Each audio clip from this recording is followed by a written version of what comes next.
Ahora sí. Buenas tardes. Vamos a comenzar hoy a analizar, creo que es el último punto de la bolilla referida a derecho médico, que es el plexo normativo. Vamos a estudiar una institución, yo no hablaría de instituto, hablaría de una institución, un organismo, que ha tenido a partir del año 1996 desarrollo en el mundo de la salud de la República Argentina. El Comité Hospitalario de Ética está creado por la Ley 24.742. Es una ley de orden nacional que requiere la adhesión de las provincias, no es operativo en las provincias, ya vamos a ver que no todas tienen integrado este comité hospitalario, para lo cual, y para comenzar el análisis de este tema, yo voy a comenzar hablando rápidamente qué es la bioética. La bioética es el estudio de, como su nombre le indica, de dos palabras. La palabra bio y la palabra ethos. La palabra bio, su nombre le indica, es vida, y ethos significa comportamiento. La bioética estudia los aspectos éticos, los aspectos del buen obrar, del buen comportamiento, esto es la ética, en las ciencias de la vida, fundamentalmente. Por eso es bioética, analiza el comportamiento ético en ciencias vinculadas a la vida, que son básicamente la medicina y la biología. Hay otros, la medicina en un sentido amplio, y las relaciones del hombre también con los restantes seres vivos. En realidad, cuando se comienza a hablar de bioética y nacen los comités de bioética como mirada multidisciplinaria, lentamente va ganando cuerpo otro comité del que luego voy a hablar, que no es motivo nuestro, pero para que ustedes comprendan la concepción de bioética. Hay una corriente que elabora los comités de bioética y hay otra corriente que crea los comités de bioética para la investigación puntualmente. Son diferentes. Nosotros hablamos de comité de bioética en el mundo del comportamiento de las ciencias y la relación del hombre con los restantes seres vivos. Muy bien, vamos a pasar ahora a el concepto de los comités de bioética. ¿Qué son los comités de bioética? Son grupos multidisciplinarios. Esto no hay que perderlo de vista porque la ley se encarga de reglamentarlo. Son grupos multidisciplinarios que cada vez, si ustedes advierten, más se va a ampliar esta mirada panóptica del fenómeno científico. Tiene dos funciones fundamentales. Por una parte es hacer frente a los dilemas éticos que significa el ejercicio de la medicina. Por un lado, esto es una mirada individual y colectiva, pero a su vez el segundo aspecto que tiene por objeto la ética, los comités de bioética, es velar por el cumplimiento correcto de las normas que tienen a la protección de los sujetos vivos, los seres vivos sujetos a estudios experimentales. Esto es lo primero que yo mencioné. El comité de bioética tiene dos funciones. Ver cómo son los dilemas éticos en el comportamiento del ejercicio de la medicina, en este caso, de la biología en general, y por el otro lado el cumplimiento de las normas que regulan y protegen a los seres vivos sujetos a estudios experimentales. Este comité de bioética, como ustedes advierten, puede ser extendido en una concepción mucho más moderna a lo que se conoce como el nuevo derecho animal, entre otros ámbitos de aplicación del derecho. Hay comités de bioética no solamente para los seres humanos, para otros seres vivos también. El objeto de esta charla es limitarnos solamente al estudio y la comprensión de este comité hospitalario de bioética que fue creado en el año 1996 del siglo pasado. Tiene más de 24 años tiene esta norma. Y vamos a ver luego, cuando finalicemos, cuál es el estado actual, lo que denomina la doctrina del estado del arte en esta normativa, en este tema, en el ámbito nacional. El artículo primero de esta ley comienza definiendo qué es y qué es un comité y dónde debe estar. Dice lo siguiente: en todo hospital de sistema público, esto es fundamental porque hace un recorte de la aplicación obligatoria en aquellos casos que se adopte del funcionamiento de comités de ética. Es, en todo hospital del sistema público de salud y seguridad social, en la medida que la complejidad lo permita, deberá existir un comité hospitalario de ética que tendrá estas funciones: asesorar, estudiar, docencia y supervisión de la investigación de aquellas cuestiones éticas que surgen de la práctica de la medicina hospitalaria. Es decir, dentro de un hospital de la seguridad social debe existir, en la medida de las posibilidades, fíjese que dice público de salud y seguridad social, quiere decir aquellos que son contributivos o no contributivos, inclusive, todos los hospitales del sistema público. El concepto hospital está dicho como efector amplio, pero lo reduce cuando habla de que la complejidad lo permita. Por ejemplo, los centros de atención primaria de la salud claramente no tienen hospitales, no tienen comité de bioética. Los comités hospitalarios de ética refieren a la coexistencia de otros instrumentos que formen lo que se denomina un hospital. Un hospital es un servicio, es un efector de servicio de salud que tiene muchas especialidades médicas y produce todos los actos médicos que componen el derecho a la salud: la prevención, la rehabilitación y, por supuesto, todo lo que es la reparación, fundamentalmente. Es decir, en este ámbito va a funcionar este comité hospitalario, que va a cumplir funciones de asesorar, estudiar, hacer docencia y supervisar la investigación que se realice en el ámbito de este hospital, digamos, de este efector público. En realidad, si uno analiza las palabras que se utilizaron en el año 1996, podríamos pensar que ya se podía haber hablado de efector en vez de hospital. Es un efector.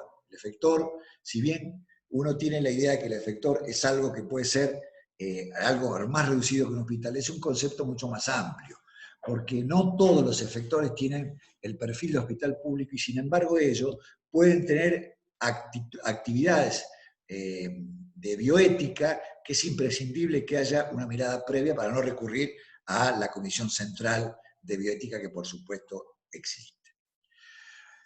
Dicho este concepto de qué es el hospital público, vamos a ver cómo está compuesto este comité, que esto está regulado por ley. ¿Se acuerdan que yo dije que era un grupo multidisciplinario? Lo dice la propia ley. El artículo 2 de la ley establece claramente lo siguiente: los comités hospitalarios de ética funcionarán como equipos interdisciplinarios integrados por médicos, personal paramédico, abogados, filósofos y profesionales de las ciencias de la salud, que podrán pertenecer o no a la dotación de este departamento, de este establecimiento, y que desarrollan su actividad dependiendo de la dirección del hospital y que no están en la estructura jerárquica. Acá hay varias cuestiones a tener en cuenta. En primer lugar, que la ley pretende que sea un equipo interdisciplinario.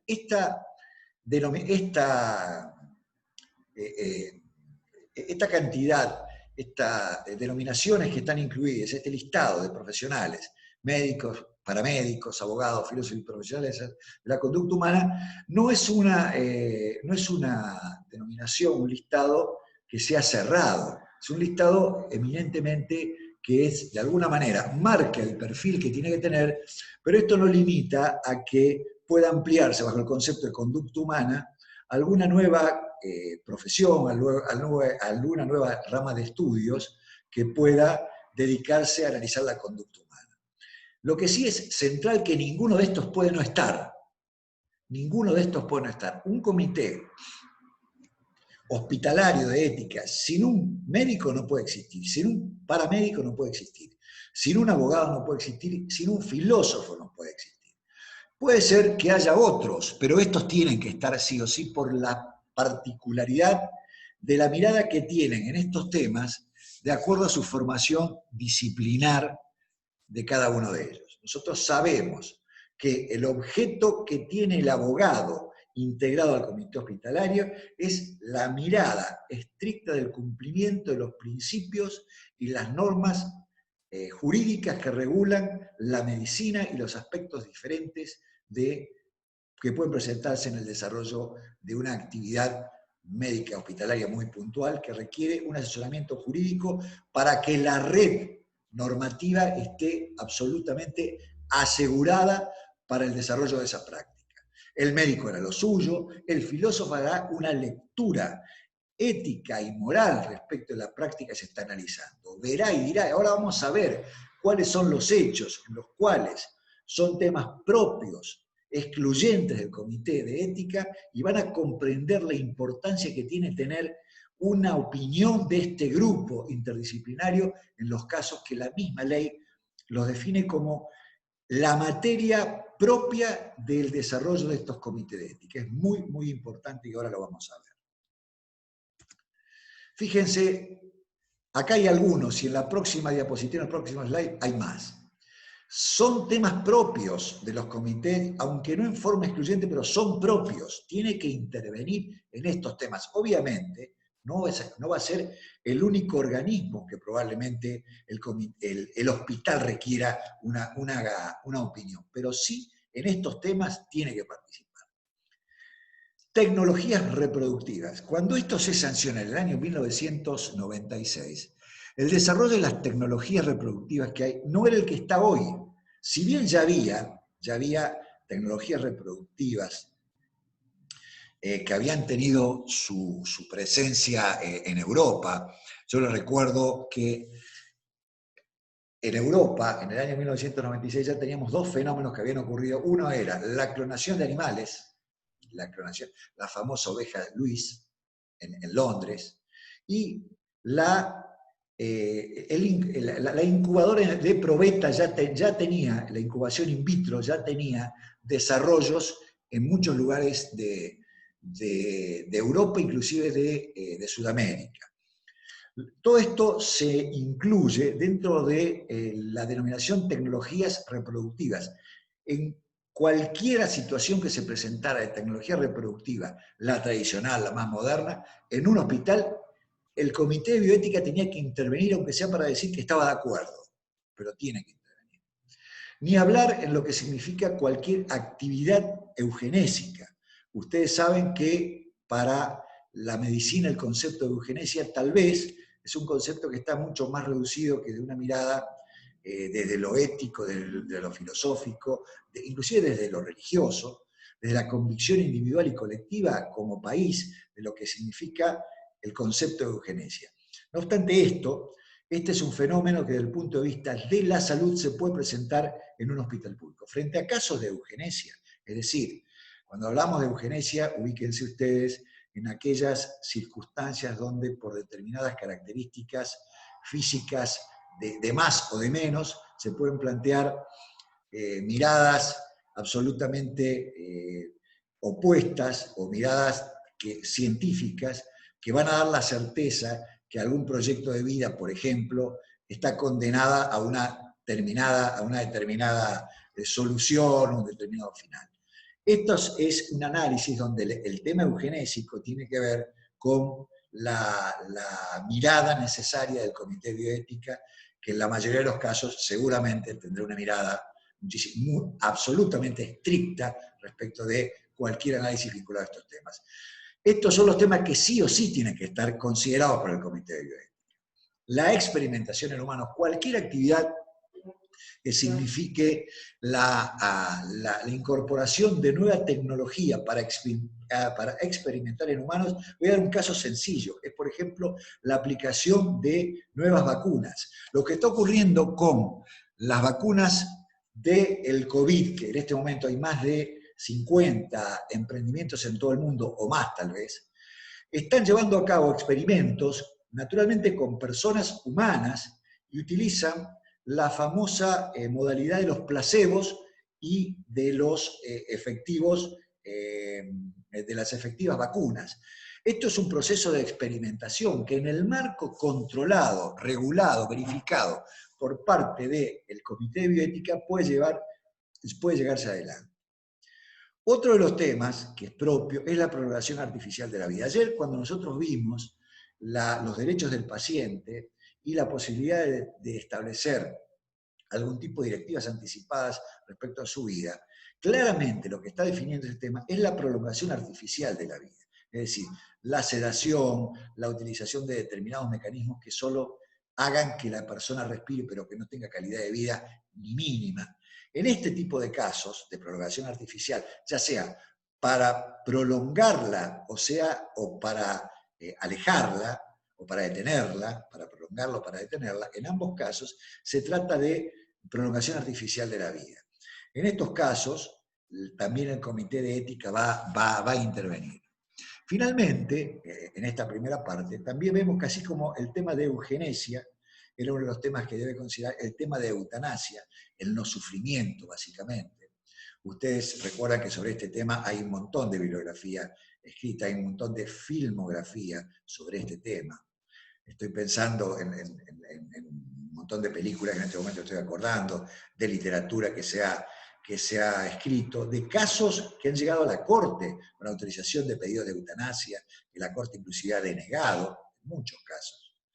Y me estoy acordando de Karen Ann Quinlan, que es una novela, es un caso verídico, un caso real, que ocurrió en la Corte Americana, donde esta persona, una señorita que había tenido a raíz de aparentemente una sobredosis de droga y alcohol, había quedado en estado vegetativo y la familia solicitó la autorización de eutanasia a la Corte demoró aproximadamente 5 años en decirle que sí, autorizaron la desconexión del respirador artificial y la persona sobrevivió a su vez 4 años más, con lo cual, fíjense, si no es un tema que tiene una complejidad ética sumamente importante. En los casos de eutanasia, este comité multidisciplinario va a opinar. Después vamos a ver qué alcance tienen las opiniones que dicta este comité de bioética. ¿Qué otros temas son propios y excluyentes del comité de ética? Acá hay temas que también tienen otro perfil, pero también tienen que ver con la misma lógica que nosotros hablamos. Primero, la relación médico-paciente, calidad y valor de la vida. Estas son cuestiones que están vinculadas, ambas, y atención de la salud también, están vinculadas más que nada al concepto de la relación médico-paciente y los derechos en juego, tanto los individuales como los que tiene el sistema. La relación médico-paciente de alguna manera es la que va a marcar, por ejemplo, cómo debe ser la relación dentro y fuera del efector que tiene que tener un paciente con el médico. ¿Cuál es el límite que el paciente debe respetar en la relación médico-paciente y cuál es el límite hasta dónde puede relacionarse el médico con el paciente?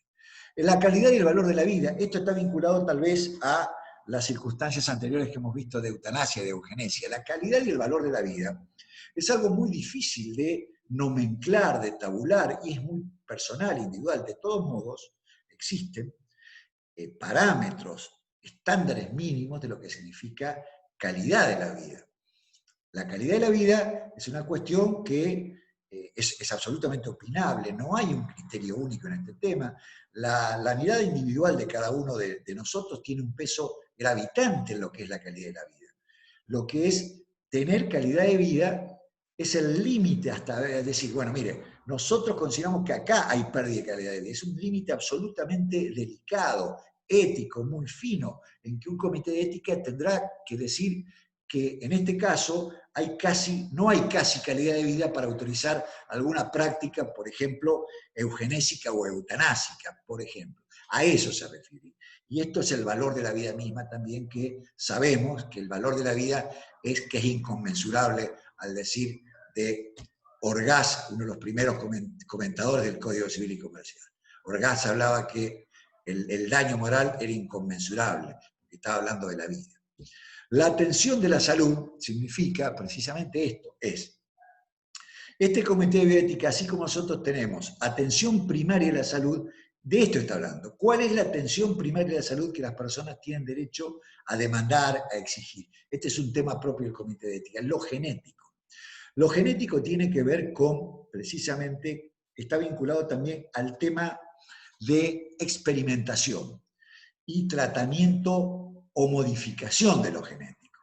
Todo lo que significa lo genético hoy en día, fíjense, no sé si ustedes tienen presente, lo que ocurrió con el médico chino que fue acusado precisamente de manipulación genética y creo, no estoy seguro de esto, creo que tuvo un final tremendo en China, creo que fue condenado creo que fue fusilado el médico que había sido detectado manipulando genéticamente bebés por el nacimiento de un determinado perfil. Todo lo genético.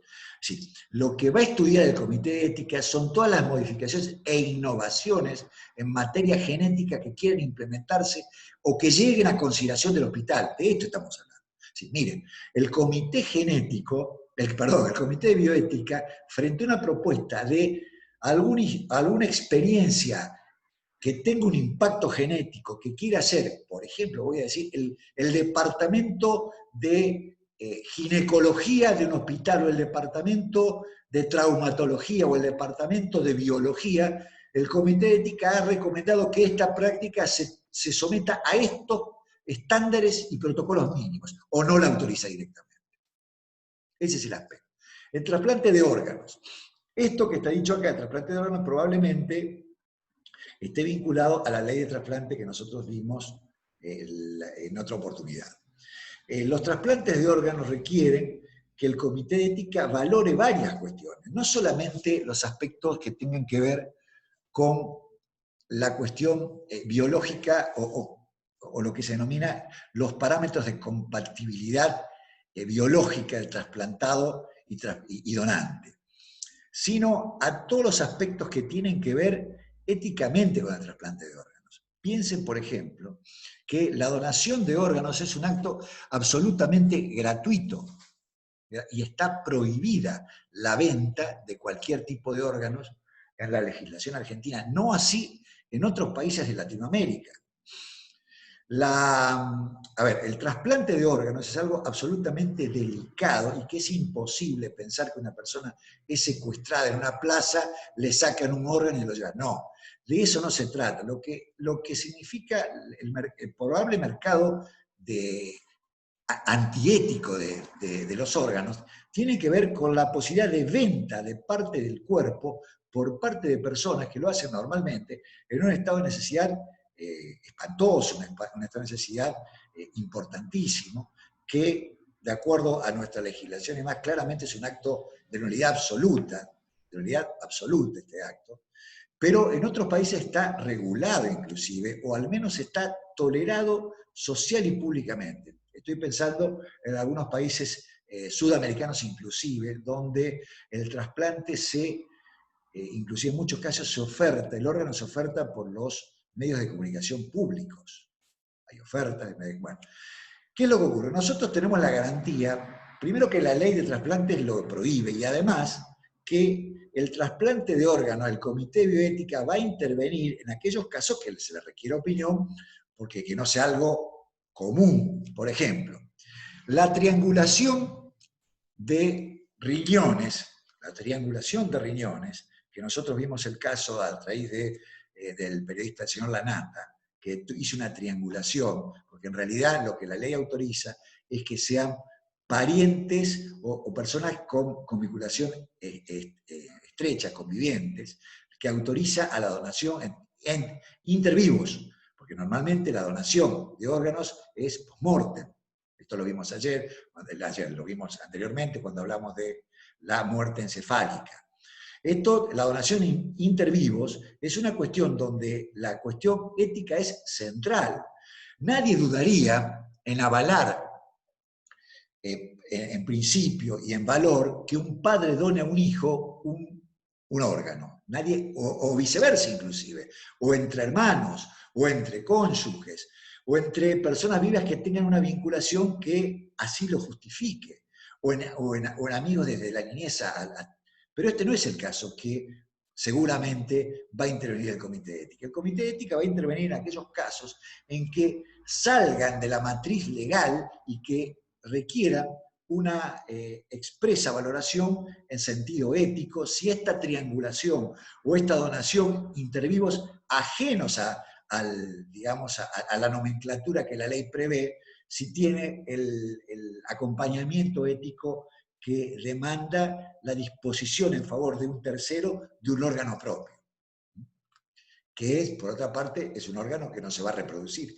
claramente. A la donación de sangre no es este el caso. Donación de sangre es una parte de nuestro organismo que se va a autorreproducir.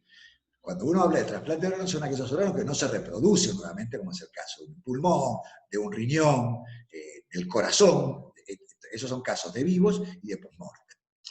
En materia de salud mental, ustedes saben que hay una ley nacional de salud mental donde requiere que el Estado tenga los efectores a disposición de aquellas personas que tienen alterada, la salud mental está afectada por las diferentes cuestiones médicas que son las patologías que la propia ley prevé. La salud mental sugiere que el Estado, por el concepto integral de la salud físico, psíquico y social, tiene la obligación de atender. Probablemente la salud mental sea lo más difícil de detectar, la ausencia de salud mental. Es mucho más fácil detectar el diagnóstico de un atentado a la salud física, es mucho más. Cualquiera de nosotros lo puede hacer. La salud mental no, requiere otro tipo de análisis, otro tipo de profundización, otro tipo de estudio desde lo diagnóstico a lo patológico por parte del equipo médico. Frente a cuestiones vinculadas a salud mental, también el Comité de Ética tiene. ¿A qué me estoy refiriendo? También ha habido casos en la literatura donde ustedes conocen, inclusive hay muchísima filmografía sobre este tema, sobre los distintos, no tanto en esta época, ustedes lo han visto, las distintas intervenciones médicas que en el cerebro de la persona que tiene relación directa con algún tipo de comportamiento. Y, por ejemplo, algún tipo de una intervención que esté vinculada, enmarcada dentro de salud mental, por ejemplo, brotes esquizofrénicos, determinados tipos de locura, determinado tipo de comportamiento que, bloqueando determinada parte del cerebro, está garantizado que esto no va a ocurrir. Ahora, también está garantizado que esta persona va a perder absolutamente calidad de vida. Calidad de vida la va a perder absolutamente. Bueno, las cuestiones vinculadas también a salud mental, yo doy estos ejemplos para que se comprenda el por qué estos temas están incluidos. Yo no digo que esto ocurra todos los días, simplemente para despertar en ustedes el análisis crítico de cuáles son las funciones que tiene este tema. En materia de salud mental, de derechos de los pacientes y en materia de secreto profesional, ustedes van a ver que también el Comité de Ética va a intervenir. El derecho de los pacientes claramente está vinculado a los derechos que nosotros estuvimos viendo en la ley, que están confidencialidad, trato digno y demás. Puede plantearse que se dé una confluencia entre el punto F y el punto L, que en la relación médico y paciente surge un conflicto de derechos de los pacientes, donde el Comité de Ética tiene que laudar o establecer un criterio a llevar adelante, no solo por el profesional médico, sino también por todo el equipo médico y por supuesto por el profesional y el paciente. En materia de secreto profesional, el último punto es muy puntual, ya lo voy a desarrollar. En materia de secreto profesional tiene que ver con cuál es el límite del secreto profesional ante determinada patología por parte de los profesionales médicos. Por ejemplo, en este momento, fíjense que esto cede frente al conflicto de COVID. Es obligación de los médicos informar cuál es el secreto profesional. Dejar de lado el secreto profesional e informar cuál es la patología, si está incluida en el COVID, usted tiene la obligación de informar a la autoridad sanitaria local. Vamos a suponer que yo me siento hoy en mi casa con los síntomas caracterizados del COVID, dolor de cabeza, tos y no sé qué otro había. Llamo a alguno de mis hijos, que lo comprenderían la generalidad, pero llamo a un amigo de un hijo, que me viene a saludar y me dice, mirá, Mariano, vos tenés COVID. Y yo le voy a decir, no hagas esto. Él tiene la obligación de violar y está dispensado de violar el secreto profesional por aplicación de normativa general. Estos son los casos que llegan al Comité de Bioética, no en este caso, no en este caso. Esto se volvió a analizar cuando hubo algunos fallos de la Corte en temas de abortos llevados a hospital público, donde el profesional que intervenía no fue obligado a producir la denuncia penal frente a un aborto en curso y no mantuvo el secreto profesional. Hay un conflicto normativo que se resolvió de otra manera, pero lo que quiero decir es que estos son los casos que el comité tiene que intervenir. Por ejemplo, un caso de violación de un menor que es atendida. ¿Cuál es el límite? ¿Cuál es el límite del secreto profesional? El comité de ética probablemente en estos casos, no es que va a intervenir para ese caso, probablemente tenga una normativa en su propio reglamento de funcionamiento y ha dicho, bueno, mira, en estos casos nuestro consejo es que se actúe de este. El último punto es la racionalidad en el uso de los recursos disponibles. Fíjense, piensen por ejemplo si fuésemos Italia o Francia y tenemos una demanda de camas sanatoriales frente al COVID que excede largamente la demanda a la oferta de camas que tenemos. La racionalidad en los recursos disponibles, es decir, a quién le damos el respirador y a quién no se lo damos. Esto ya ocurrió en Europa. Europa tomó claramente una posición absolutamente utilitarista. Dijo, nosotros vamos a preservar la vida de los jóvenes por sobre la vida de los adultos mayores. Esto lo vimos todos, ustedes lo vieron, todos lo vimos por televisión, por diferentes medios de comunicación social. Entonces, este es un tema también que el Comité de Ética va a tener que decidir. No pensemos solamente que esto ocurrió en estas circunstancias. Piensen en algún otro tipo de tragedias que han tenido un impacto muy grande en el sistema sanitario público. Piensen, por ejemplo, cuál es el nivel de atención, lo que se conoce. Esto tiene un correlato en materia médica que se llama el triage o triaje. El triage significa la ponderación de las distintas gravedades y patologías que tengan enfermos. Si ustedes analizan la cantidad de casos que hay, cuando se produce, por ejemplo, un hecho grave o algún tipo de atentado, un tipo de accidente, o bien algún hecho de la naturaleza que provoque alguna tragedia colectiva, terremotos, inundaciones, accidentes, explosiones, en fin. Frente a este tipo de casos, lo primero que hace un hospital público es hacer una suerte de catalogación, o sea, eso se llama triaje, es decir, en uno están los más graves, en dos están los menos graves y en número 3 le ponen colores. Yo lo hago más fácil en números. En el 1, el 2 y el 3. En el 3 es la persona que está casi bien, demanda una atención médica, pero puede esperar, no se va a morir. El 2 está el que necesita en lo mediato, en términos jurídicos, en lo mediato necesita algún tipo de atención. Y el 1 es el que inmediatamente debe ser atendido bajo peligro de perder su vida. Esto es el triage.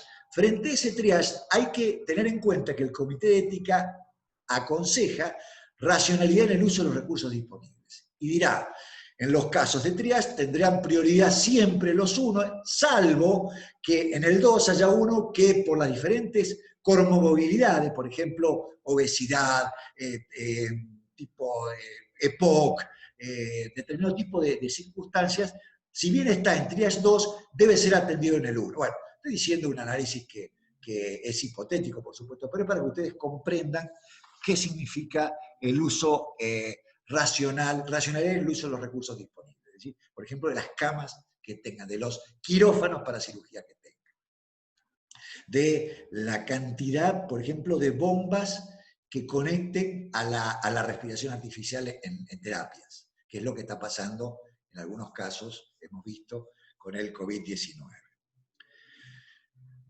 Estamos terminando este tema, pero hay dos cuestiones que me interesa señalar. La primera, unas más. Esta tiene que ver con 3 normas, y con esto termina, son 7, 8 artículos. 3 cuestiones que son importantes. Primero, ¿cuál es el efecto jurídico que tiene la recomendación al Comité Hospitalario de Ética? La primera de ellas es que no obliga.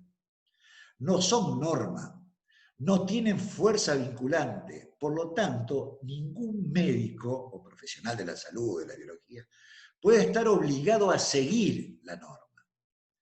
Y por otra parte, tampoco las recomendaciones eximen de responsabilidad ética y legal al profesional interviniente en la autoridad del hospital. Es decir, el Comité de Bioética puede recomendar actuar de una determinada manera, y hay dos cuestiones que son diversas en estos casos. Una es que el hospital, que el recurso humano no decida no seguirlo. ¿Qué ocurre? Nada, no ocurre nada porque no es vinculante, no tiene fuerza vinculante. La segunda es que, al contrario, en el caso que lo sigan, esto no quiere decir que no van a estar eximidos de responsabilidad ética y legal ni a las demás autoridades. Es decir, tiene un efecto dual. Por un lado no son obligatorias, pero por otro lado, si las siguen, en el caso que ocurra algún tipo de responsabilidad, no es eximente. No es eximente. Esto pido que este tema lo vinculen con la nueva ley que vimos los otros días de autodeterminación del paciente. Si ustedes recuerdan, cuando se habla de directivas anticipadas o autorización que pide el paciente para no ser conectado a mecanismos artificiales de prolongación de la vida, todos los que firmen este acto médico o esta suspensión del acto médico, la ley claramente les establece que a los profesionales que intervengan están eximidos de tipo de responsabilidad civil, penal y administrativa. No sé si recuerdan que sobre este tema yo hablé los otros días. Bueno, acá lo que aclara que las normas de bioética no tienen este efecto. ¿Por qué? Porque no son vinculantes, no son ley, son buenas prácticas, normas de buenas prácticas que se establecen en cualquier organismo y está muy bien. Es una suerte de código ético de accionar, de actuar, está muy bien. Ustedes saben que los abogados tenemos código de ética, todas las profesiones tienen código de ética. Acá hay un comité de bioética muy particular que está anclado en un efector de la salud. El artículo número 5 establece que va a tener una aplicación del orden nacional. Fíjense que el Ministerio de Salud establecerá las normas que se sujetará al desarrollo de los comités.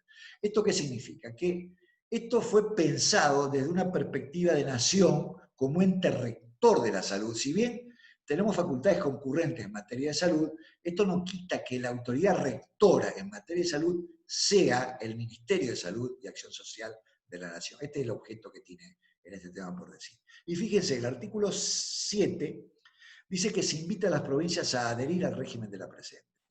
Por lo que acabo de mencionar, esta es una facultad que las provincias pueden ejecutarla o no ejecutarla. Y para esto, yo les voy, y con esto vamos a ir terminando, les voy a comentar que no todas las provincias tienen un comité de ético conformado.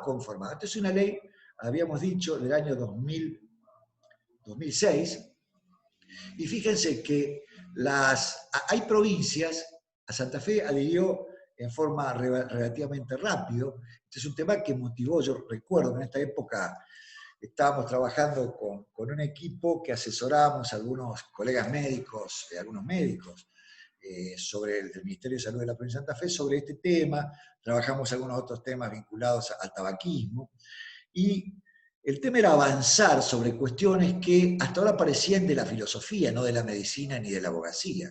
Eran cuestiones casi filosóficas, hablar de ética. La ética hablaban los profesores de filosofía. En realidad es la conducta ética en el actuar de cualquier profesión. Nosotros estamos pidiendo que los profesionales de la medicina, de la biología y de la salud cumplan normas éticas y jurídicas también. ¿Qué provincias lo adoptaron? Fíjense, rápidamente lo adoptó Cava, Buenos Aires, Santa Fe, Entre Ríos también. Entre Ríos lo adoptó un poco más tarde, pero lo adoptó también. Y sin embargo, existen a la fecha Formosa, La Pampa, La Rioja, San Juan, Santa Cruz, Santiago del Estero y Tierra del Fuego no tienen normas.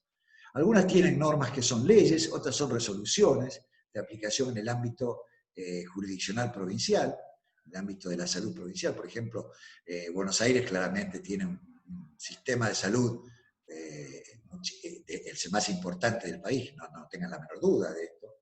Y no lo tiene por ley, lo tiene por una resolución del Ministerio que crea un comité de ética central que luego delega. ¿Qué es lo que ha hecho la Nación? La Nación tiene un comité de ética también centralizado, donde todos pueden ir, pero cada provincia tiene un comité hospitalario de bioética que tiene funcionamiento, y yo les puedo comentar que hay muchos efectores de salud privados que lo han incorporado como una buena práctica para tener en cuenta, sobre todo en aquellos casos donde el tema de la definición de temas centrales es importante para marcar pautas futuras del cumplimiento por parte de los profesionales médicos. Toda esta información que yo les he suministrado, ustedes si quieren la pueden ampliar en esta página que yo les coloco acá, donde al día de hoy, porque precisamente hoy terminé de hacer esta presentación, quería tener la certeza de que estas provincias que yo menciono no tienen normas, así que esto está verificado al día de hoy. Hoy, ojalá que esto se pueda modificar, sería importante que todas estas provincias tengan, aunque sea una normativa, que si no es una ley, es una normativa ministerial que establezca la conformación de una mirada ética de tantos de estos temas, de los que están incluidos en el artículo 4 y 5 de la ley de bioética que estamos analizando. Así que con estas cuestiones doy por terminada la charla, y si hay algún tipo de consulta en este tema, recurrimos lo que siempre hacemos, les recomendamos que nos consulten o consulten a cualquiera de los integrantes de nuestra cátedra. Voy a culminar la charla de hoy. Muchas gracias.